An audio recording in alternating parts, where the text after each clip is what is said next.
Hello everyone, welcome back to my YouTube channel. It is Francis Vlog. So ngayon, I wanna share to you my experience kung paano ko naipasa yung US visa interview ko. Unang-una, ano ang mga requirements? Pangalawa, ano ang dapat suotin? Pangatlo, ano yung mga hindi dapat natin dalhin? At pang-apat, I wanna give you a possible questions na baka may tanong sa inyo during your interview. At panglima, yung mga procedures kapag nandun ka na sa US Embassy. Okay, so let's start with the requirements. Tatlo lamang ang kailangan or may apat lang naman na kailangan. Yung pang-apat is for extra lang purposes. Unang-unang kailangan kapag nasa US Embassy ka na, during your schedule sa US Embassy for your interview sa US visa is your letter of guarantee. Pangalawa is your appointment confirmation at passport. Kukunin mo yan sa shipping company mo. At yung extra is yung photo, yung picture mo. Okay? Yung US visa photo mo. Apat lang kailangan doon. Letter of guarantee, confirmation ng appointment mo, passport, at yung extra is yung photo. Yun lang yung kailangan na requirements sa US visa. So ano dapat ang suotin natin during your interview kapag nandun ka na sa US Embassy? Ito, sa mga seaman, it is not necessarily na naka long sleeve ka or black pants, black shoes, hindi. Ano lang, formal lang. Polo shirt, tapos maong na pants, tapos nakasapatos, yun lang, basta formal lang tingnan. Yun lang yung suotin natin. Wag na yung long sleeve, black pants, black shoes. Hindi masyadong mahigpit yung US Embassy sa outfit, sa dress code. So yun lang, polo shirt, pants, tapos sapatos. Ano naman ang hindi dapat natin dalhin during interview sa US Embassy? Unang-una yung mga digital gadgets like cellphones, laptop, mga relo, ayan, cameras, ayan, yan yung mga bawal na dalhin natin. Wala na kayong ibang dadalhin kundi yung requirements lang. Okay, wag na kayo magdala ng cellphone or mga malalaking bag, hindi kailangan yan doon. Wag na kayo magdala ng mga bagay na hindi naman kailangan during the interview. Kasi kapag may dala ka, hindi talaga ikaw papapasukin or mawawala yung date ng schedule mo. Aalisin.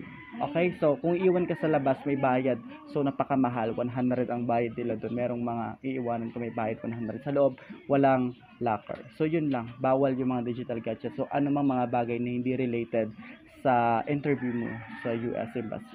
So, okay. So, isipin natin na sa US Embassy na tayo. Mayroon tayong 4 procedures na dapat sundin. Unang-una, yung for guard inspection. Inspectionin ka. And of course, yung ipipresent mo yung confirmation of appointment mo. After nun, pupunta ka ng counter 1 sa loob ng US Embassy, which is tinatawag nating pre-interview. Okay, tatanungin ko lang mga several questions, 1 to 2 questions lang.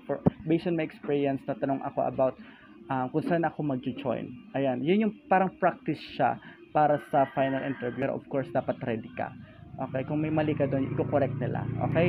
So, pangalawa, sa counter 2 naman, after mo sa counter 1, after mo sa pre-interview, pupunta ka sa counter 2 for biometrics. Kukunin ka ng biometrics or finger scanning. So, after sa counter 2, pupunta ka na sa counter 3 para dun sa final interview mo. Yun yung final interview mo para sa US visa mo.